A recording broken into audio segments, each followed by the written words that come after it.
Babi. Naam. Umesahau tai? Alafu sasa, hii hela ulioniachia inatosha nini sasa? Yasija kwa unasemaje? Hii pesa ulioniachia inatosha nini? Jana umekuja shilingi ngapi? 20,000. Juzi 30,000. leo 5,000. kwa ina maana juzi umekuachia hela kubwa ukuniita. Jana umekuachia hela kubwa hujaniita.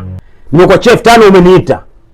Lakini mume wangu haitoshi. Sasa kweli inatosha nini jamani kipenzi? Mimi ninaacha hela kutokana na ninapopata kipato changu. Mimi winga huwa anaacha anatumia jinsi anavyopata.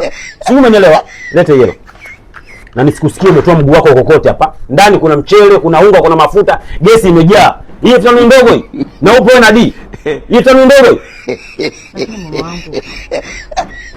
Basi. Sikiliza kwambia kitu moja, so basi. Mimi naacha hela jinsi ninavyopata ndo naacha hela hivyo hivyo. Hiyo mwanzo na mwisho na ukome. Umenielewa? Mimi na ndani. Ya nini nenda ndani bwana? Leo mpumbavu ni. Nimekuachia 30, nimekuachia 20 hujasema. Leo 5 unalalamika. Mpumbavu wewe, una shukrani wewe.